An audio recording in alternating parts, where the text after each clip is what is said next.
Hello, and welcome back to the Greater You. Good to see everybody today. So we've been working through the 7 areas of well-being. It's been an awesome journey so far. These are just snippets that we're giving of where we're going. In ultimately the future, we're going to have much more comprehensive videos around this, but we want to give you a good overview with these first videos so you can understand the importance of these 7 areas. And we're looking for balance across all 7, right? So today, as you can see, we're looking at tips for social connection. This is all of these areas are so important. I just can't stress it enough. But this area, has particular importance.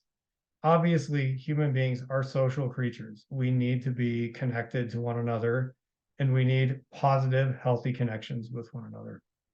So here's 4 ideas to kick around into practice that can help you with developing and maintaining healthy social connection.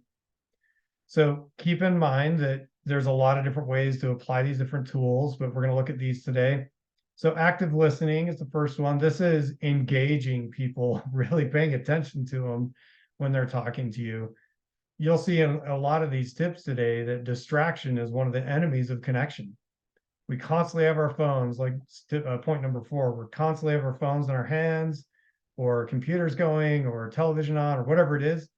And when people are trying to connect with us, those things will distract those connections and can actually cause hurt feelings, make people feel like they're being ignored or whatever. So active listening is engaging the person. It's leaning into the conversation, asking questions, orienting your body and your face and everything towards that person, and really saying, wow, it sounds like you're saying this, using some empathy and just gestures and really engaging the person in some communication rather than distractedly looking at our phones or looking away and just mumbling, oh, yeah, yeah, whatever. This active listening thing is even more important the more intimate the relationship is. If we get in bad habits with our loved ones, spouses, or close significant others, or even dear friends, if we get into bad habits of kind of neglecting the communication and ignoring one another, that can lead to resentment and problems. So active listening is a great tool and a great skill to help overcome that. Initiate plans. I have this quote that I teach people when they're struggling with social development and building networks and friendships. If you don't do it, who's going to do it? Human beings struggle with execution and launching into plans, right?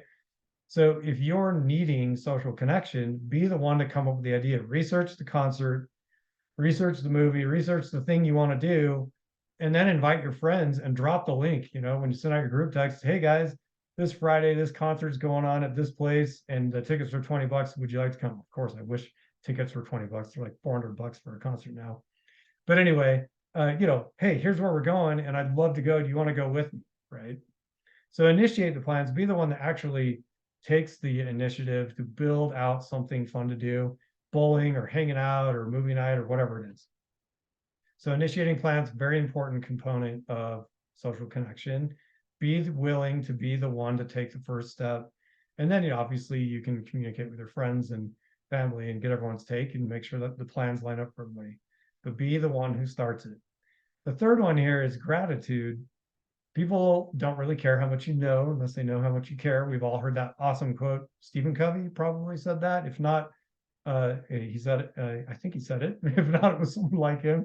But practicing gratitude, showing people that you care about, that you're grateful for them by sending them that thank you text, doing something nice for them, getting them a meaningful gift randomly when you're thinking about them, sending them some video that touched you or some song. Show gratitude. Find ways to let people know you love them and that you appreciate that they've been kind and loving towards you. So practicing gratitude in your relationships is a very good way to strengthen your bonds. And like we've mentioned already, being present, that 4th tip today, take some time in your social relationships and unplug. Set the phones down. I think people are getting better at this through my observations. Some of us really struggle with it still, but set the phones down, put them away when you're out to dinner or when you're with friends or when you're hanging out. Just take the phones and pile them all up somewhere and leave them alone and work on actually looking people in the face and finding out how they actually feel. Oh my gosh, what a novel idea. We're going to engage people knee to knee, face to face, have those uncomfortable conversations, those moments of like, hey, like, how are you actually really doing? Instead of distracting ourselves by staring at our phones and looking at endless memes or whatever the heck it is that people are doing now.